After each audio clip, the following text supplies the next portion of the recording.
So, what happened to Mars lights? That's a good question. Someone in the comments actually asked it, and I thought it was worth looking into. Though I guess before I answer it, I should probably explain to those not in the know, what's a Mars light? Is it a light on Mars? Is it a light that's used by M&M Mars? No. Mars lights are actually signal safety lights that were used in the United States specifically, built by the Mars Signal Light Company, hence Mars Lights. They were originally developed by a man named Jerry Kennelly, who was a Chicago firefighter, and he developed them for additional safety measures for both fire departments as well as the railroads. What distinguishes a Mars light, other than being produced by the Mars company, is oscillation. There are a ton of different kinds of Mars lights, and narrowing down each and every one of them would not only take all day, but it's actually hard to pin down exactly how many different lights the company made, as they didn't really advertise hardly at all. Generally what the company did over the course of their existence was produce the lights for specific buyers, based off of individual needs. They come in various different colors, usually white or red. A Mars light, when in operation, actually moves, vertically, horizontally, sometimes even both, in a rotational pattern or however. Like I said, there were a ton of different varieties, but the point was that it made the light appear to shimmer. Not flash like a strobe light, but dim and brighten in smooth intervals. This oscillation allowed the light to catch attention a lot more easily. Lights as safety devices aren't unheard of. Even modern cars are generally equipped with daytime lights that are just on when you're driving the car, no matter what time of day it is, simply because it is easier to see a light in the distance than, well, not a light. As such, the lights would be on both during the day and at night, and it likely saved many lives over the years. The railroads really liked them, especially for passenger and commuter service, where trains were regularly stopping and starting from busy stations where there were a lot of people around. Many railroads would allow the lights to oscillate when the train was in motion, especially at starting, making it much more clear that the train, well, was moving, and you probably shouldn't stand in front of it. Red and white were the most common colors, but there were other colors, as well as so many different patterns it's hard to nail down. They were initially tested in the Chicago and Northwestern, and they actually really liked them, even incorporating them on their own steam locomotives. And that was back in 1936. Kennelly would formally receive a patent for his invention on February 16, 1937, which was designated the FL model. As I said, the company he formed never really advertised very much, if at all, and really didn't catalog many of their standard models. Due to the nature of railroading, especially back then, a lot of the lights were custom-tailored, by request or for very specific locomotives, since the technique for mounting them varied quite a bit depending on what model we're talking about here. As a result, tracking the products down and really organizing them in any way is basically impossible. Most sources aren't entirely clear on how they organized their particular models of lights, and it was probably because they were such a niche product that didn't really have to. Like, the only customers they had were the railroads and fire departments, and all of them knew about them, and knew that they wanted them, and came back when they needed them.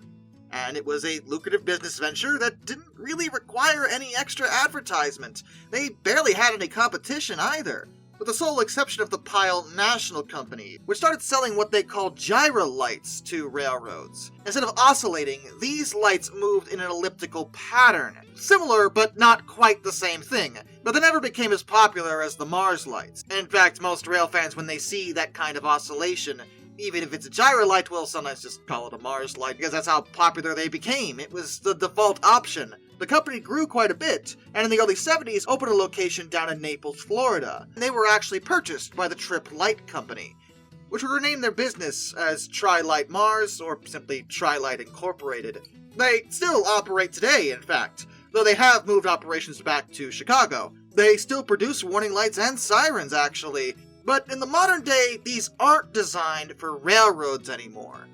Why not? Well, that was actually due to modern safety regulations. See, in the 90s, it was decided that the Mars lights just weren't enough. The railroads needed more. As such, it became legal mandate that all regular service locomotives have what are called ditch lights. Ditch lights have a similar function to Mars lights, but don't exactly work the same. They're sometimes called auxiliary lights or crossing lights. Basically, they're just extra lights at the front and sometimes the rear of a locomotive or even a cab car that are positioned closer to the track than normal headlights. Just like the Mars lights, they're meant to make the trains easier to spot, and a lot of them are designed to flash when a train actually sounds its horn, which they do at crossings, and again improving visibility. Dish lights actually date back to the 1960s, utilized by the Canadian National Railway. They were well liked, and by the 70s, Transport Canada made them a requirement on locomotives.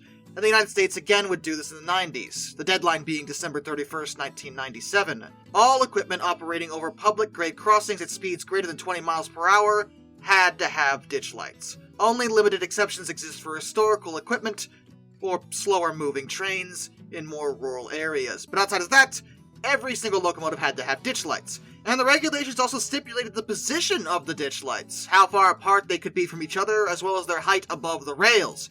The whole point of them is that they sat low, making it a bit more obvious to people in cars or pedestrians. Because the ditch lights were now mandatory, it meant that they didn't actually need the Mars lights anymore. I mean, they could have both, sure, but why? You already had the ditch lights, and you legally had to have them. There was no legal mandate ever for the Mars lights. That was just something the railroads liked to have, because it did help things. But with the ditch lights being mandatory, it basically meant that they simply didn't bother with Mars lights anymore, and most modern locomotives simply don't use them. Older locomotives you might see, even in the industry, will occasionally still have a Mars light attached, because they were well built, and if they were already there, the railroad had no real reason to take them off. Like, why do that? That made no sense either. Just leave them. But they didn't bother adding them for future purchases, with the sole exception of a handful of passenger carriers. Chicago's Metra, in particular, talking about Chicago a lot in this video, I know, actually uses both Mars lights and ditch lights on their equipment. But in their case, they are in a metropolitan area and a passenger carrier, so it seems reasonable that they would want to have both for just that much more visibility. And of course, on heritage equipment, they're all over the place. And despite the fact that they're mostly no longer utilized on railroads anyway, they remain a curious part of the industry's history.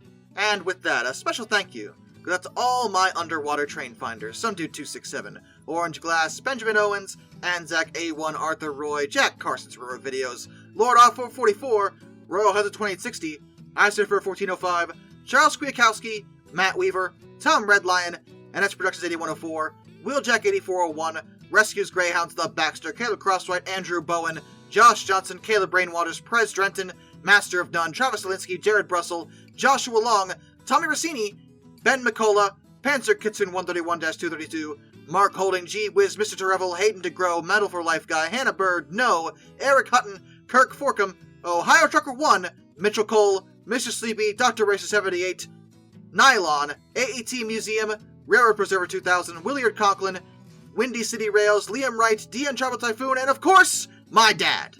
Till next time, this is Darkness, and I bid you all a fun farewell.